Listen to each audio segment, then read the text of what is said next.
1º de abril. A prefeita, no intervalo, hoje já 1º de abril. Passa rápido. 91ª tarde de 2025. Ontem chegamos a 90 dias, hoje fechamos o primeiro trimestre. Primeiro trimestre. Prefeita Suelen Rosim, prefeita de Bauru, aqui ao vivo, sendo ela recepcionada pela direção executiva da nossa emissora e também acompanhada por alguns assessores, gente do gabinete. Quando viaja, vai com tanta gente assim também, como a senhora foi para Brasília? Né? A gente vai sempre com as pessoas estratégicas, né? De finanças, alguém do jurídico, eventualmente.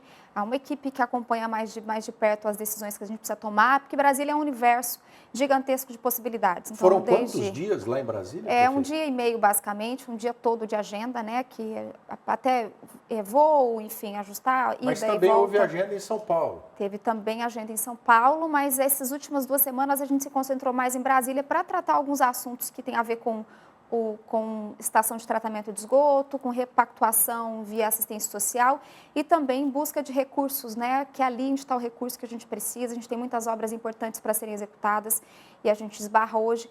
Anteriormente, a nossa dificuldade maior era projeto, né?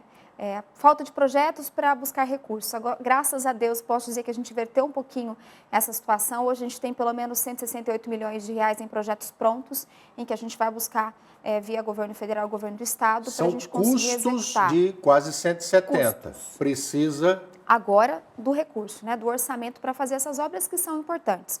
Então, Brasília e São Paulo acabam sendo os lugares que a gente precisa cada vez mais estar presente para resolver os problemas já existentes, mas também para buscar os recursos necessários. E foi esse um dos principais objetivos da nossa ida a Brasília. Inclusive, esse mês passou agora, nós tivemos 2 vezes para tratar tanto assuntos de importância como a busca de novos recursos. Quanto à concessão da estação de tratamento de esgoto, há objeções do Tribunal de Contas e, por isso, o processo está todo ele... O processo está sendo avaliado agora pelo Tribunal de Contas, eles fizeram alguns apontamentos. Assim que o Tribunal de Contas liberar, a gente vai fazer os ajustes necessários, o que basicamente é bastante comum, ainda mais num volume em que essa concessão representa. É um projeto diferente, né? Ele engloba uma realidade de Bauru, que era uma obra meio que encaminhada, recursos federais envolvidos, contrapartida com base nas enchentes da Avenida Nações Unidas. Então, é um projeto desafiador e diferente, até mesmo para o próprio tribunal. A gente espera agora a liberação para a gente dar sequência. E eu estou bastante confiante, até porque a gente também colocou a Prefeitura à disposição para esclarecer todas as dúvidas, ajustar necessariamente as pontuações. Então, a nossa ida a Brasília foi para a gente repactuar o prazo, falar para o Ministério e dizer, olha, nós já encaminhamos a licitação, estamos esperando um posicionamento do Tribunal de Contas. Assim que ele nos posicionar, a gente volta para o mercado essa licitação e pedimos um prazo maior para o Ministério dentro do nosso acordo. Está perto de vencer esse prazo? Muito perto, eu acredito, né? Até porque já tem algumas semanas que o Tribunal estava avaliando, já teve um parecer de um dos órgãos do Tribunal de Contas e agora vai para a decisão do conselheiro. E se lá em Brasília o povo amarrar o pé e o Tribunal também, Bauru vai ter que devolver o dinheiro? Nossa busca em Brasília, e sempre foi incessante desde o início, é justamente justificar que não é uma falta de planejamento, falta de interesse do município, mas todas as circunstâncias que envolviam essa estação que complicaram a situação de Bauru na retomada dessa obra. Então, eu posso dizer que, tanto em Brasília como via Caixa Econômica Federal, nós temos um termo de ajustamento de conduta com o Ministério Público que vem acompanhando. Acho que todo mundo que está envolvido nesse processo sabe que nós buscamos o máximo possível de tentar resolver o mais rápido dentro das nossas possibilidades. Então, acho muito difícil. Lógico, uma coisa o município está simplesmente ignorando os prazos, isso nunca aconteceu. A gente vem sempre atualizando a Caixa, sempre atualizando o Ministério, e o que nós, inclusive, eu tive presente com o próprio ministro, o ministro Jader, ministro das Cidades, explicando todo o nosso contexto. Acho que eles estão bastante solícitos a entender que eu acho que penalizar o município por algo que o município diretamente tem trabalhado para resolver seria o pior dos mundos. Então, a gente tem tido uma boa relação nesse sentido. Acredito que tenhamos essa semana um retorno do Ministério sobre essa repactuação e, consequentemente, esperando o Tribunal de Contas liberar para a gente seguir a licitação. Assim, nós esperamos e confiamos que esse é o nosso plano A, plano B e plano C, eu diria. Não tem como dar errado. Conseguiu obter na Câmara autorização para obtenção de um empréstimo de 40 milhões para o DAE, Departamento de Água e Esgoto, para que sejam perfurados poços para tentar tirar a cidade daquilo que, inclusive, se avizinha. Nós tivemos poucas chuvas em março, a previsão não é lá grande coisa para o mês de abril. há um recurso represado, e não pouco, na taxa de esgoto.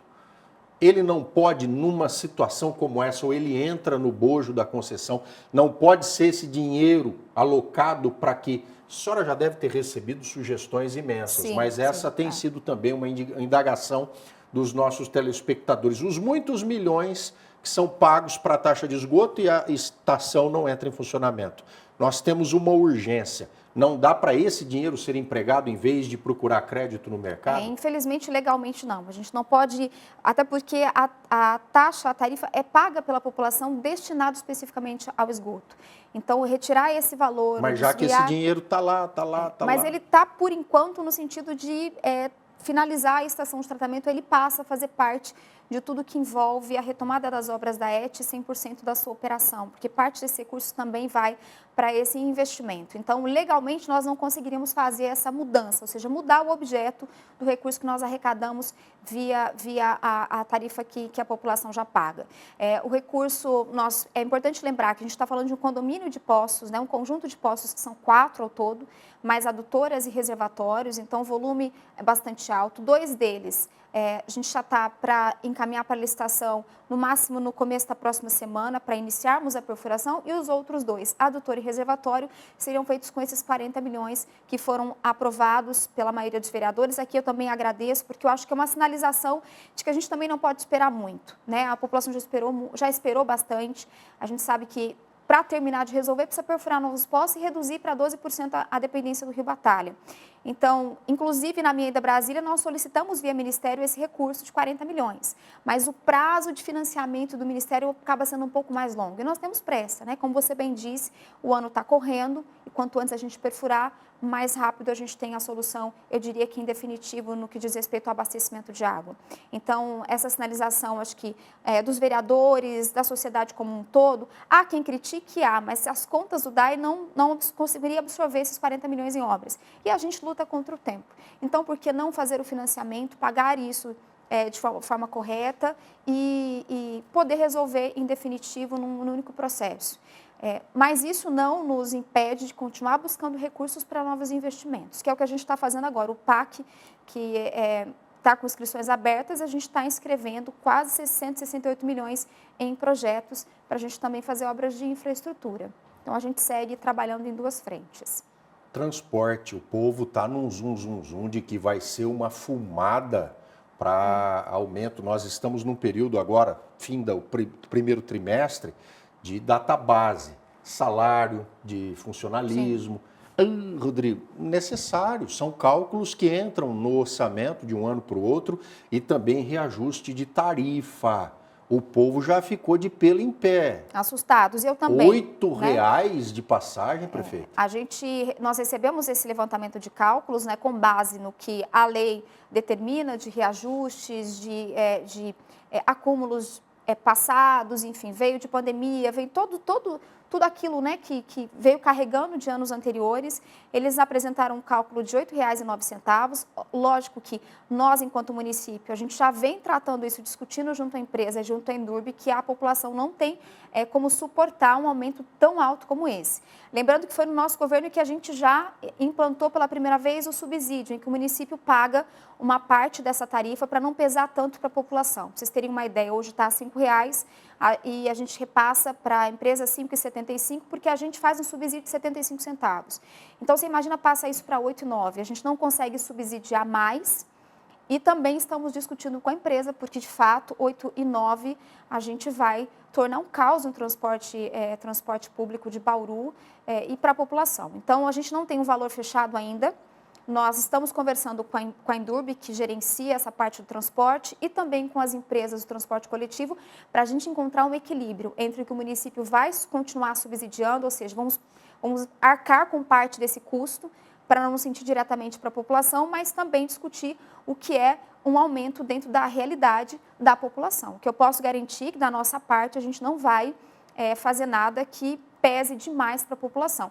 é sim uma queda de braço, é difícil, porque as planilhas mostram realmente uma necessidade desse reajuste. A gente fez um levantamento de outros municípios do mesmo porte que nós. Em alguns municípios há um subsídio mais alto, as passagens estão mais caras, então, de Ônibus fato... com ar-condicionado, Com em ar-condicionado. cidades menores que Bauru até. Inclusive, a gente está numa fase agora da consulta pública para abrir um novo processo de contratação para as empresas de transporte coletivo.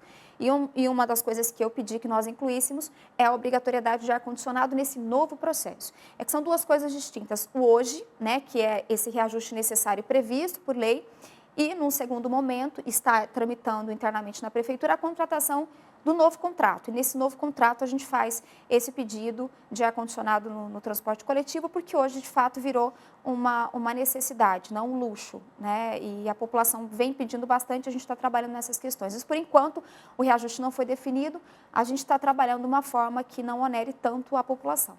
Prefeita Suelen Rosim, ela no Executivo de Bauru, para mais um mandato. Obrigada. Obrigado, senhora. Obrigada a você. Obrigada, gente. Deus abençoe. Boa semana para vocês. Ótimo mês. Para nós, amém. Trazendo algumas informações importantes para que sejam do conhecimento de todo mundo, não só de Bauru, mas da região. Quando a gente fala da estação de tratamento de esgoto, ela tem a ver com a região, porque vamos acabar, tomara, de uma vez por todas, com os dejetos lançados no Rio Batalha, no Rio Bauru, e depois carreando essa porcaria toda para o Rio Tietê. Rio Tietê, quem sabe, uma alternativa para o abastecimento, não só de Bauru, mas de outras cidades do entorno.